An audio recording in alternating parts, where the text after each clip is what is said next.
Welcome, everybody. Thank you for attending. It's very nice for you to be here, and I'm honoured to be doing this talk. The talk is on menopause, core stability, and bladder control, and how can physiotherapy help you through this. My name's Kiran Sharma, and I'm the Managing Director for Physio and Health Matters. We're at stand 107.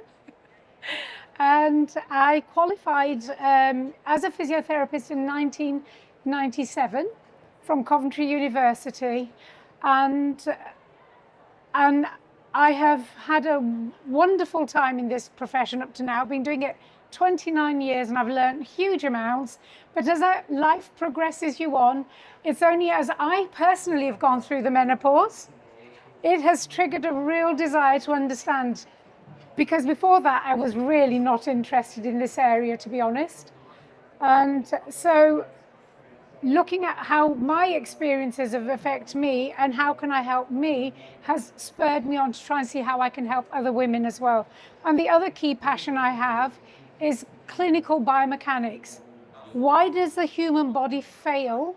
Why do some people get so many multiple areas of pains when others don't? And that's what I'm doing my PhD in at the moment in Stafford University in clinical biomechanics. So that's a little bit about me. What is the menopause and the stages of it? And how does it impact the body? What is impact the urinary function and how does it impact your urinary function? Because it's an area that's so taboo, even in menopause, even though people are happy to talk about menopause now, but bladder control and function is still an area that a lot of people are very, very frightened to talk about and come openly and say, I am struggling with this area. I'm sure you've all heard the terms core stability, core muscles, work them. Well, what are they? Who are they? Where do they live in the body? What do they do? And how do they work on controlling this area? And also your pelvic floor. What is it? What is it made of? What muscles are they? And how do they function? So I'll touch on those things. And then I'm going to go through some evidence to show you why what I'm saying to you actually does work. It's all evidence-based practice. And it is guided by the NICE guidelines, and the NHS promotes this pathway of healing as well. So there's clear evidence to saying this definitely does work. Now, this is not an exhaustive list. These are just some of the symptoms of menopause. Well, what is menopause? The NHS defines it as when the woman's body has stopped menstruating for 12 months. So if you had a period 6 months ago, you're not quite in menopause officially, but when you've gone 12 months without a menopause, that is when you are officially through into the menopause. And what are some of the changes that women experience during this stage of their life? Changes in mood. They get snappier, some of them. These do not affect all women, and it's not exhaustive, but some women will have some symptoms and some will have others. So you have to just know and look out for the ones that are affecting you and affecting your colleagues and friends. So change in mood is one. People get very snappy, don't understand why, they get tearful, they get anxious over the things that they would normally never affect them. Palpitations over things that, again, heart palpitations is one side effect as well. Night sweats. You could be fine asleep and then the next thing, it hits you like a lead balloon and you're dripping from your head downwards and your sheets get soaked through. Night sweats. Unfortunate part of the thing, but it's also day sweats. You can get the hot flushes through the day as well. Hot flushes usually just come from here upwards. They're never the whole body. It's just here upwards. Drop in bone density. Now, you may be somebody who's exercising regularly. Think, right, I am not somebody who's going to have any bone density issues. That is not the case because it's hormonal led, not exercise led only.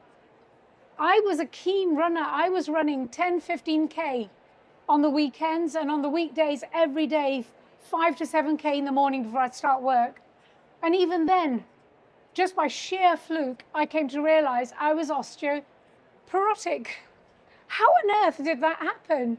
When I'm somebody who goes to the gym, exercises, but it happened because my hormone levels changed, not because of what I was doing. Brain fog affects a lot of women. You're about to do something, you're in the middle of a sentence, and then all of a sudden you've got, what was it I was saying? What was it I was doing? It's all gone a bit bleh. That happens, and so you have to find new ways and just let people know, I'm struggling with this. And I think most people are gaining a better understanding of menopause now, that it's not such a taboo. So if you just say, oh, I'm having one of those moments, leave it with me, it'll come back to me. Changes in micturition. Well, what is micturition? Because I was asking a colleague of mine to proofread my presentation, and he said, well, what on earth is micturition? And I'm assuming all of you might be thinking the same. Well, it's your control of your bladder, your brain's function and its neural input into it, and how the muscle control, the bladder and the brain are working together. So that's micturition, the patterns of control. Loss of muscle mass. Muscle, you could be, again, somebody who's exercising, doing all the right things to help yourself, eating well, exercising, doing resistance-based exercises, but your muscle mass still keeps dropping and you can't understand why. And instead of your muscle mass, unfortunately, it's replaced with fatty deposits, because that's the change in your estrogen and testosterone that causes that change. So you get fatty deposits in your muscles instead of muscle mass coming about. Isn't it lovely? And a drop in libido to add to it. So, and the drop in libido, obviously, again, it's all hormonal as well. So there are solutions for these things as well. So what are the hormones that are creating all this havoc? You want to have a good chat with them and say, come on, pull yourselves together. Estrogen and progesterone. Estrogen and progesterone are the key players in your menstrual cycle on a monthly, regular basis. They start changing in your late 30s, about 34, 35 onwards in most women, and some cases into their early 40s, but that's when the drop in that cycle starts to change in these hormones. Their primary function is to regulate your menstrual cycle.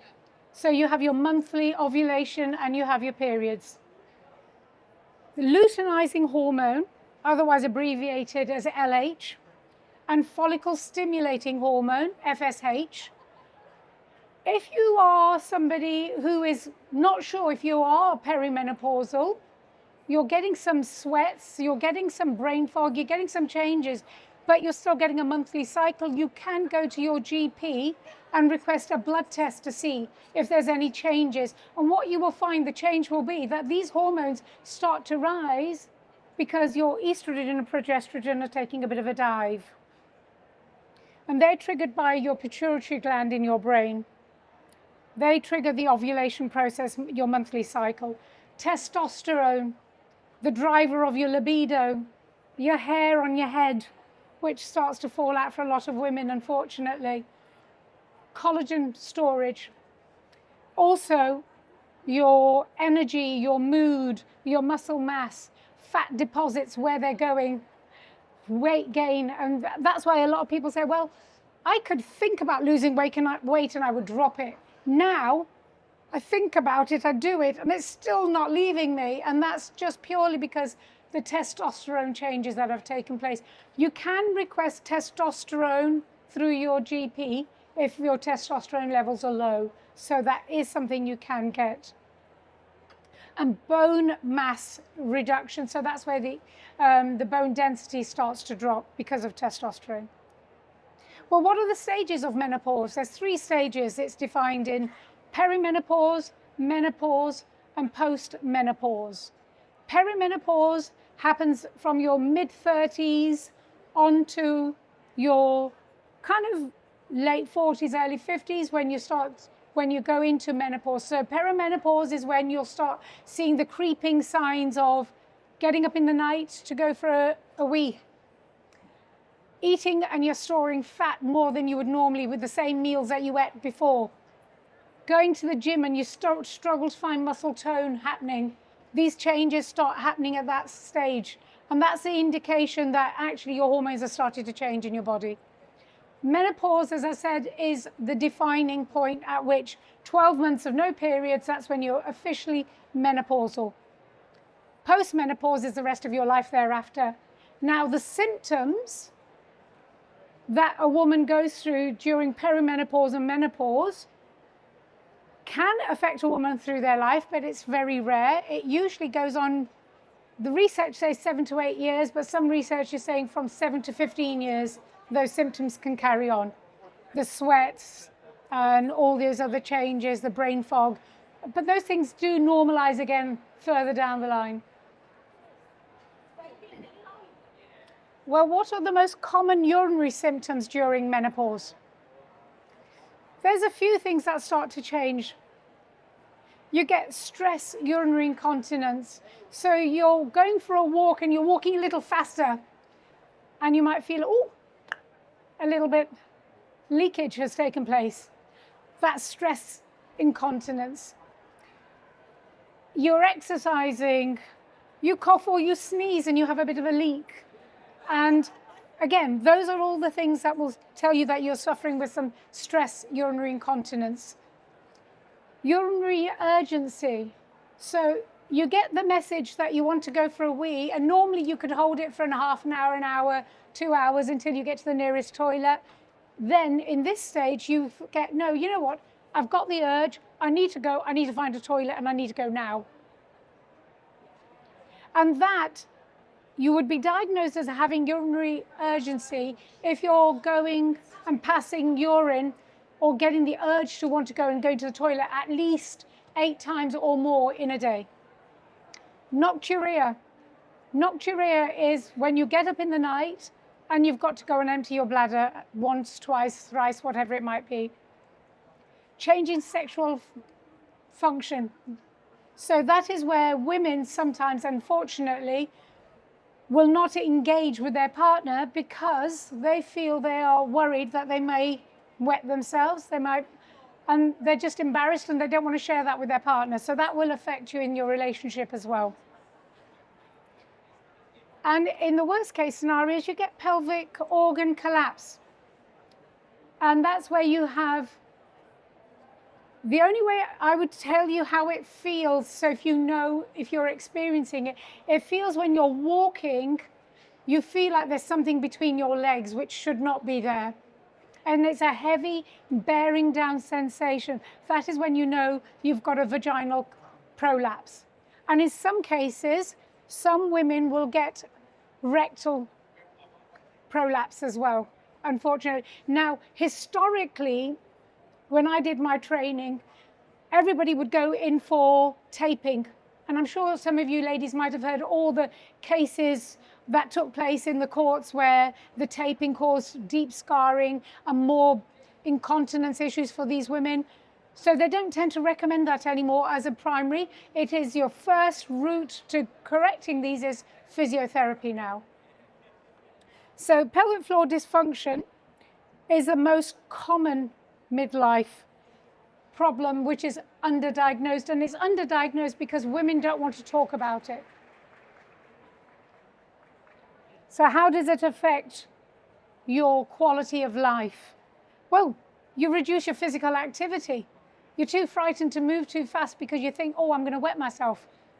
Avoidance of the exercises, sleep disturbance, so you're not getting a good night's rest. And you need a REM cycle of at least 4 hours and 2 REM cycles, ideally, for your body to do all its healing during the night time. That's when all your body does its repair and restoration work. And if you're not even getting 1 REM cycle, your body is going to be an overdrive. So you're going to have, your hormones are going to be completely out of kilter. Your cortisol levels will be higher, which will make a lot of the symptoms much, much worse for you. Sexual dysfunction, as I've touched upon. So All these things will have an impact on the woman's quality of life. Well, as I said, we talk about the core muscles. Well, what are they? Who are they? Where do they live? Transversus abdominis. It's like our corset muscle, we refer to it. It's from your spine all the way around. It wraps around. When I teach my patients about the core, I say it's like a cylinder. Transversus abdominis primarily causes and creates your wrap around the cylinder. The lid is your diaphragm and your base is your pelvic floor. Now there are other muscles, but those are the three key players in this. You have your multifidus and paraspinal muscles. Multifidus and paraspinal muscles are small muscles that go along your spine and they control each segment of your joint, how it articulates one in relation to the other. Vitally, vitally important. Your diaphragm is the controller for all of this. So your breathing pattern, your diaphragm is big, has a huge part to play in your core. Your glutes, good solid glutes, help to keep your spine and your pelvic floor and your core nice and strong. So just as a little quick tip, anytime you get up, if you're desk-based, stand from your chair, few squats here and then one leg squats. That will help strengthen and keep those muscles nice and strong. Your pelvic floor muscles. Well, we talk about the pelvic floor, but what muscles are they? Pubococcygeus, from the pubic to the coccyx. Puborectal, pubic bone to the rectal region. Iliococcygeus, iliac crests, your iliums from your bottom all the way through.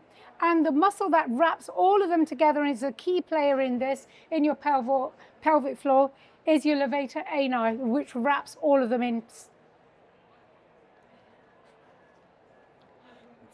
What are the functions of your pelvic floor and core muscles? They support your vital organs. They support your pelvic floor muscles. They stop your pelvic floor dropping and you having a prolapse. They are vitally important to maintaining your continence. So women who have bladder control issues must work these muscles to gain control of this area. A lot of women I have seen in my clinics come in with sacroiliac dysfunction. Sacroiliac is, the pelvis is made of three muscles, your sacrum, which is your tailbone, and the two muscles, the bones that wrap around, which are called your iliums. And where they meet in the back, the coccyx and the sacrum meet the iliums, that's called your sacroiliac joint. They are like widget joints, and they fit in together. And they are held together by some very, very strong ligaments, but the formation of this joint is dependent on how active you were during puberty in exercising and how deep that widget joint is. So if women who were not very active when they were going through puberty and their developmental stages, those joints are going to be very flat. So therefore, you're more likely to dislocate that joint, you let it shift, and you get a sacroiliac upslip, downslip, nutation, etc. Those are things that the physio's language we would talk about. But the joint doesn't hold its position so well. So your glutes, your pelvic floor, and your abs hold that joint nice and tight. It's called force closure, and it holds it nice and tight and prevents the joint shifting. And so pelvic floor and core training holds your spine together, holds your pelvic floor in place. So they are vitally, vitally important, but they are working with coordination of your diaphragm. Well, what causes the bladder problems? Hormonal changes, a weak pelvic floor, increased abdominal pressure. And it's the intra-abdominal pressure we're talking about here. So this is inside the transversus abdominis, the cylinder, as I was explaining. It's the pressure inside of there. And if the pressure is exceeding and has got a downward pressure, it will, if the person hasn't got very good control of their pelvic floor, the sphincter control will be released. the bladder will empty, and that's when you get leakage. Reducing connective tissue support. Well, unfortunately, we start losing collagen through the menopause as well. So, and connective tissue is maintained through your collagen. So when that starts to change, that does have an impact in that region as well. Childbirth. When a woman's body goes through childbirth, the tissues are stretched, torn, and in some cases, in some severe cases, some women go through nerve damage in that area as well. So these things will affect you as you go into this stage in your life. Obesity, because that increases the pressure and the load on the bladder function. Aging, and aging is basically just what we're talking about, the changes in all these structures which cause that to take place. The thinning of the tissue, the poorer control, etc. Well, what's the role of a physiotherapist in all of this? Their job is to assess the issue thoroughly and the impact on you and your loved ones, because it's not only you that it's affecting your family and everybody around you. Their job is to support and give you the guidance through this on how to manage this well. Create a bespoke program that is suited to you and your needs and your lifestyle. Their job is to do an internal examination of the tissue inside of your pelvic floor muscles and an external examination. They would check your lifestyle. Stress levels have an impact on all these things, so give you guidance on how to manage your lifestyle a little bit better. They can use biofeedback and electrical stimulation. Well, what's the difference in the two?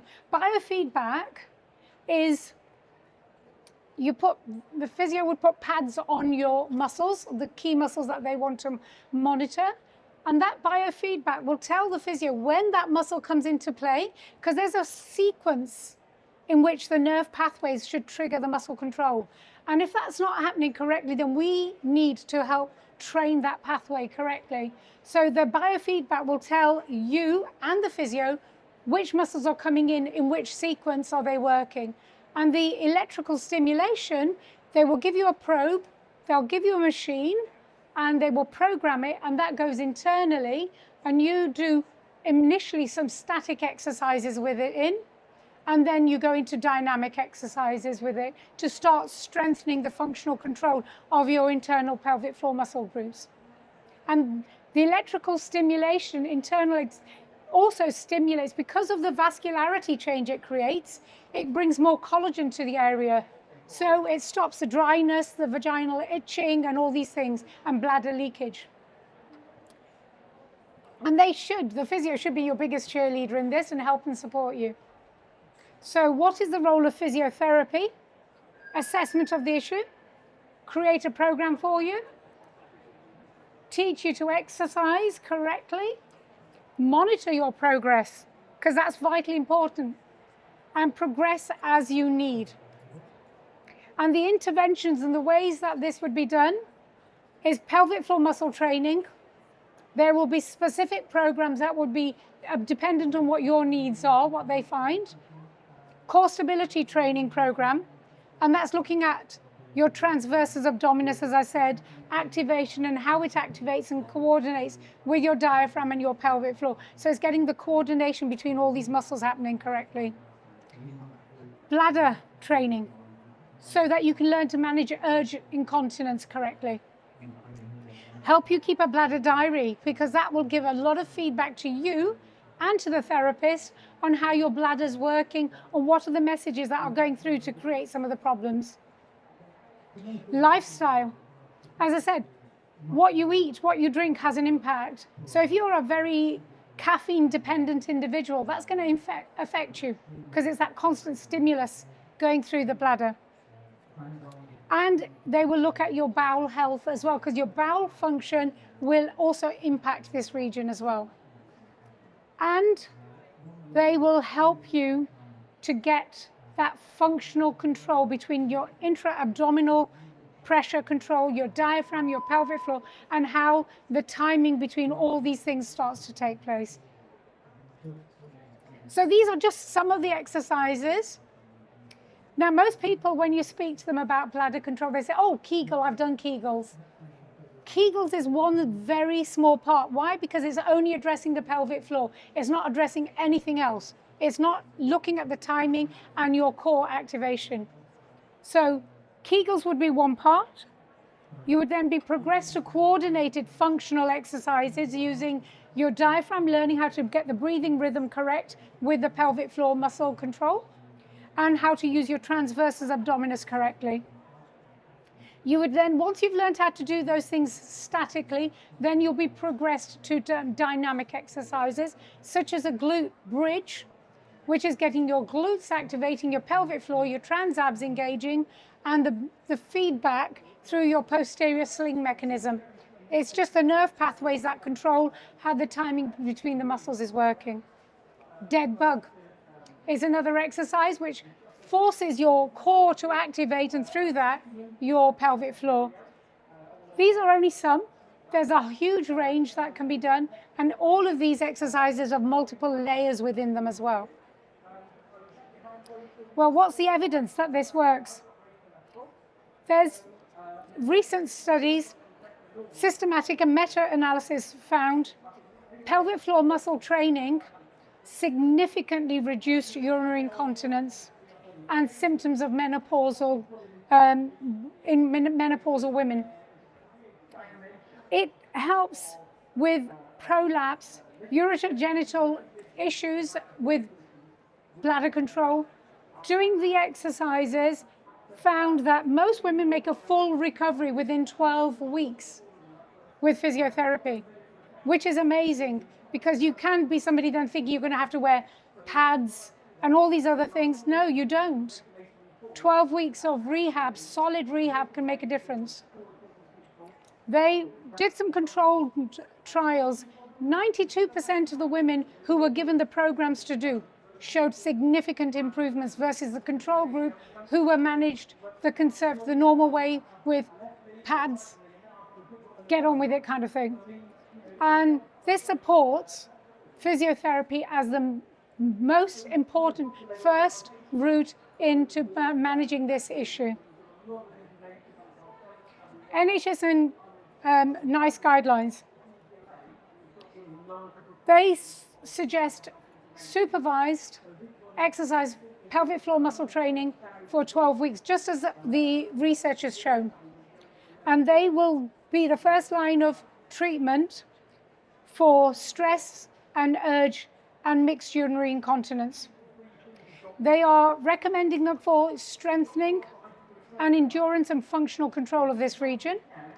And the programs should be supervised, though, by a physiotherapist, because if you don't get the rhythms right in your breathing, you could actually make things worse because you're using your diaphragm in reverse, and so therefore pushing the pelvic floor even further down.